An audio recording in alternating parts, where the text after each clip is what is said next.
Hello दोस्तों, कैसे हैं आप सब।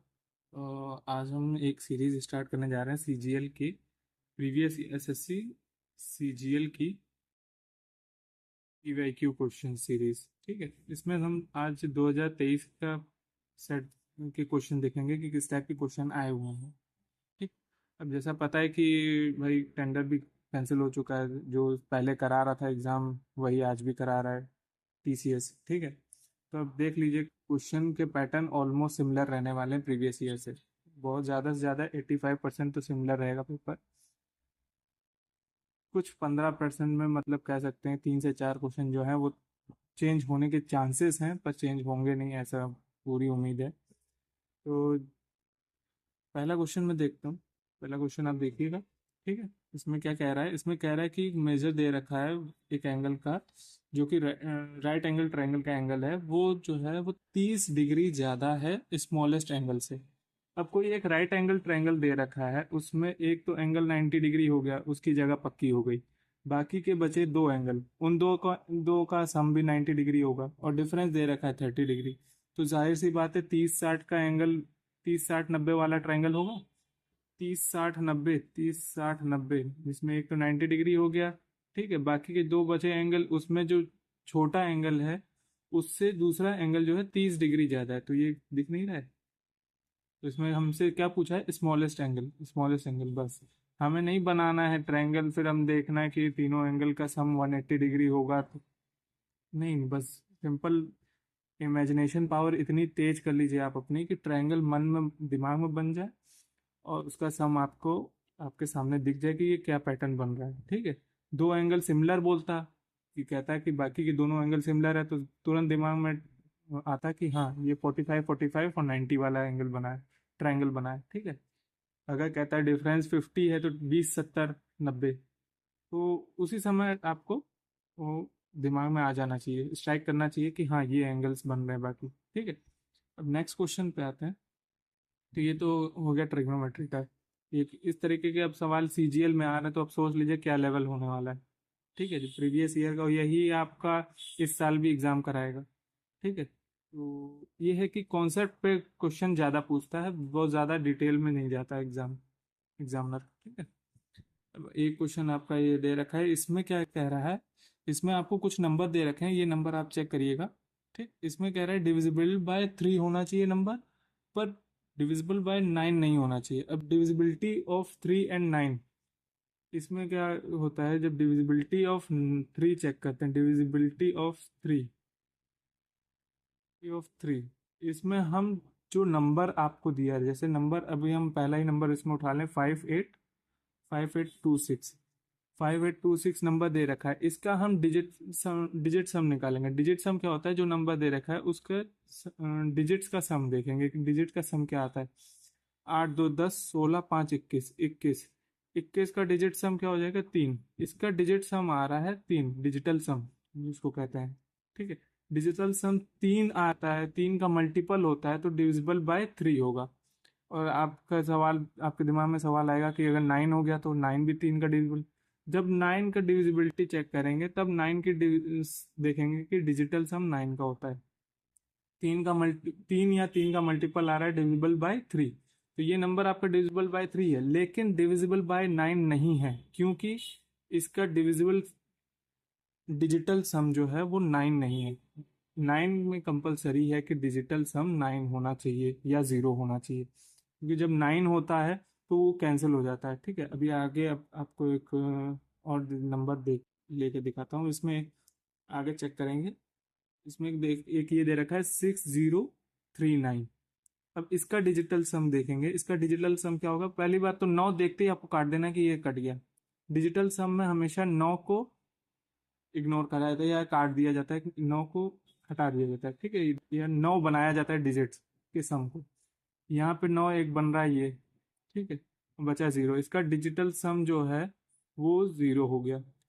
0 होगा या 9 होगा, या 9 का मल्टीपल हो तो 9 का मल्टीपल 18 जैसे अगर आ गया तो 18 भी 1 + 8 होके 9 हो जाएगा। तो डिजिटल सम 0 या 9 आ रहा है, तब आपका जो ये नंबर है, ये नंबर आपका डिविजिबल बाय 9 हो जाएगा। ठीक है, तो ये डिविजिबल बाय 9।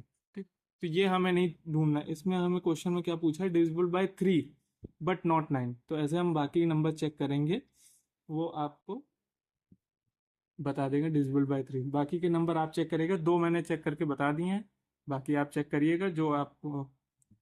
और बाकी आंसर कमेंट में वीडियो के बाद बताइएगा कि इसमें क्या आता है आंसर, ठीक है। ये आप एक तरह से होमवर्क समझिए। बाकी आप इसमें बताइएगा कि कितने, इनमें से कितने नंबर हैं जो डिविजिबल बाय 3 हैं।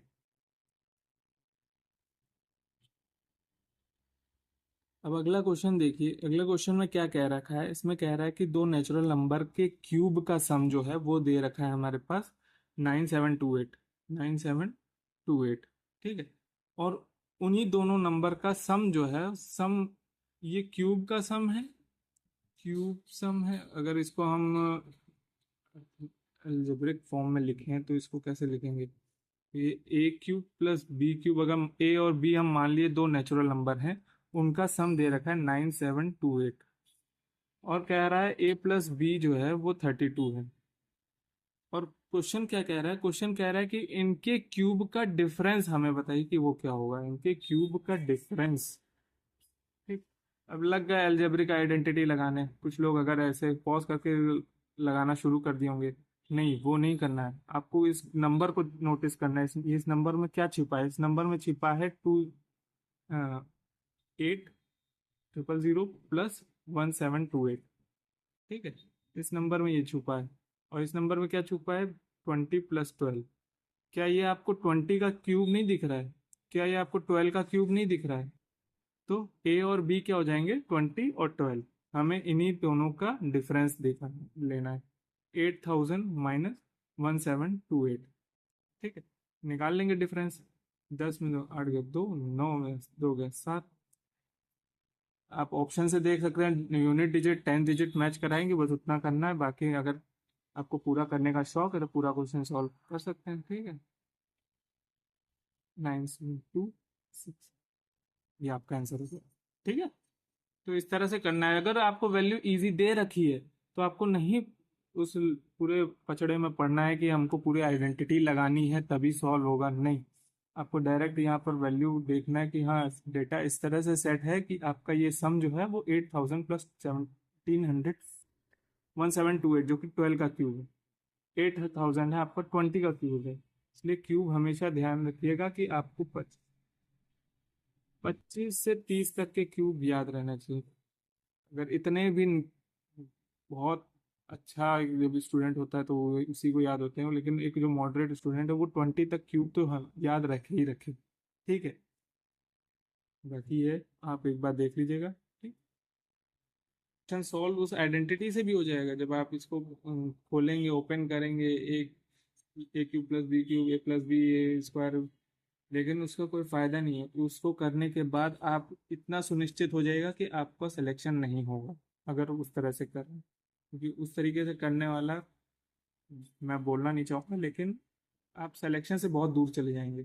तो हमेशा मैथ्स को पढ़ने से पहले नंबर्स के साथ खेलना सीखिए। तो नंबर्स को आप देख कर अगर पहचान जाते हैं कि किस बिरादरी का है, तभी आप उसको और उसके साथ खिलवाड़ कर सकते हैं, ठीक है।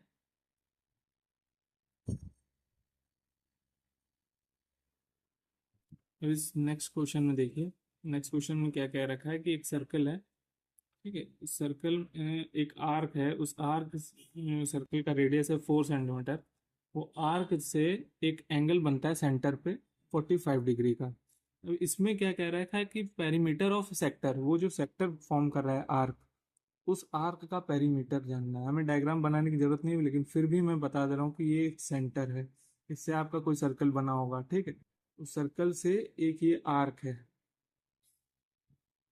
माना ये आर्क है। इस आर्क से सेंटर पे 45 डिग्री का एंगल बना है। ये आपका क्या हो जाएगा, अगर ये आर्क है तो ये आपका क्या हो जाएगा, ये रेडियस, ये रेडियस आपको क्या दे रखी है, 4 सेंटीमीटर। ठीक है, हमें ये आर्क और इसका पेरीमीटर, इस पूरे सेक्टर का, ये एक सेक्टर कहलाता है, ठीक है।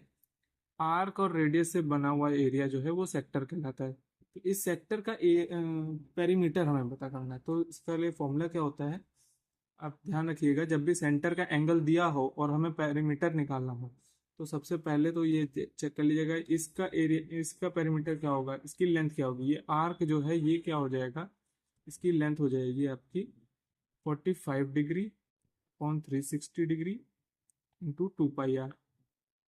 ठीक है, ये कहाँ से आया, ये आप इस पर ज़्यादा पढ़िए मत, ये फिर भी मैं एक बार बस इतना हिंट दे देता हूँ। जब 360 डिग्री होता है तब पूरा सर्कल होता है, पूरा सर्कल क्या हो जाएगा 2 पाई आर।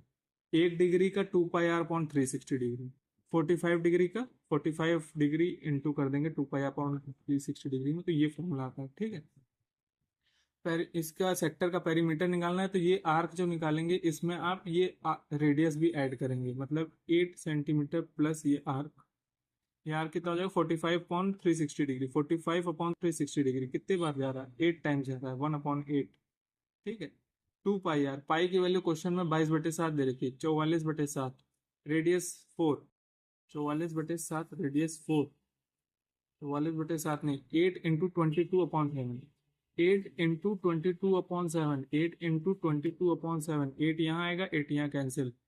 ठीक है, 8 इंटू 22/7, ये 8 कैंसिल, 22/7 आपका ये आर्क की लेंथ हो गई। ठीक है, प्लस 8 करेंगे, 56 22 78, 78/7 सेंटीमीटर आपकी इसका पेरीमीटर होगा सेक्टर का।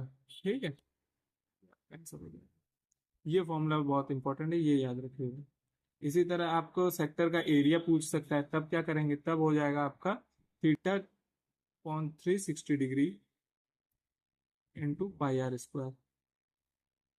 ठीक है, ये उस सेक्टर का एरिया हो जाएगा,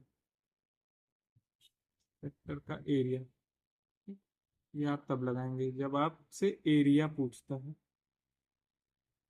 ये तब लगाएंगे जब लेंथ पूछा इस आर्क की। ठीक, इसमें पेरीमीटर पूछा था, तो पेरीमीटर में ये लेंथ भी कवर होगी और ये दोनों रेडियस भी कवर होंगे। ठीक है, ठीक है, सोच रहा है आखिरी इस क्वेश्चन के लिए, 5वें क्वेश्चन के लिए मैं दूसरा पेज क्यों खराब करूँ। इसमें पूछा है कुछ कुछ नंबर दे रखे हैं, डिविजिबिलिटी ऑफ 11।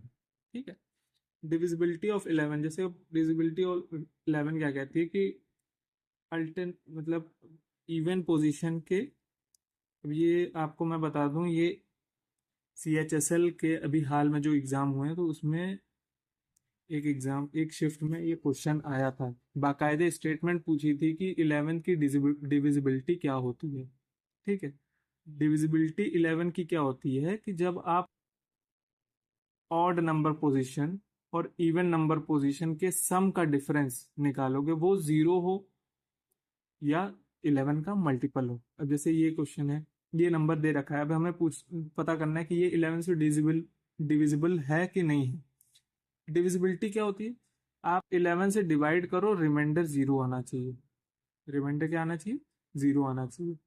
तो ये क्या शो करता है, इसमें इसको चेक करने का क्या तरीका है, जब आप ये जो odd number, odd position digits हैं, इनका सम करोगे, 1 + 3 4 + 8 12, 12 माइनस करेंगे इवन नंबर पोजीशन के डिजिट्स पे 7, तो ये हमें क्या दे रहा है 5। ना ये 0 है ना ये 11 से मल्टीपल है, तो ये आपका रिमाइंड, ये जो आता है ये आपका रिमाइंडर होता है। यहाँ रिमाइंडर 0 हमें आना चाहिए, तो रिमाइंडर 5 आ रहा है, इसका मतलब क्या हो गया, ये आपका नंबर 11 से डिविजिबल नहीं है। ठीक, एक और डिजिट देख लेते हैं, नंबर देख लेते हैं, 11 6 3 8।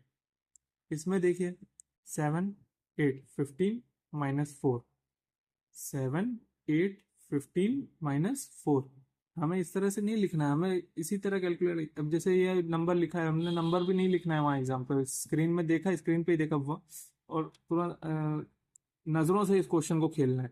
1 + 6 7, 7 + 8 15, 15 माइनस ये क्या हो जाएगा 4, 15 - 4 11, 11 आ रहा है, 11 11 का अपने आप का मल्टीपल होता है ये हर डिजिट, तो ये आपका क्या हो जाएगा, नंबर 11 से मल्टीपल हो जाएगा। ठीक है, क्वेश्चन आपका ये सही होएगा, यही ऑप्शन। अगर ये ऑप्शन मिल जाता है, आगे बढ़ना नहीं है और नंबर चेक करने की जरूरत नहीं है। ठीक है, और अगर ऐसा क्वेश्चन आता है कि 4 नंबर दिए हैं, इनमें से अगर ऐसा होता है मल्टीपल और नंबर्स दे रखा है, उनमें से पूछता है कौन कौन से डिविजिबल है, तब आपको सारे चेक करने पड़ेंगे। तब आपको जैसे पीछे एक क्वेश्चन दे रखा था 3 और 9 का, 3 का डिविजिबल पूछा था, 9 का नहीं होना चाहिए, तो आपको सारे चेक करने हैं, जितने 3 के होंगे वो काउंट करके नीचे ऑप्शन में लगा दूंगा। ठीक, इसके लिए आपको अगर ये क्वेश्चन अच्छे लगे हों, प्रीवियस ईयर का क्वेश्चन है, और अगर प्रैक्टिस करनी हो तो वीडियो को लाइक कर दीजिएगा, चैनल को सब्सक्राइब कर लीजिएगा, ताकि और इसके आगे की वीडियोस जो हो वो आप तक पहुंच सकें। ठीक है।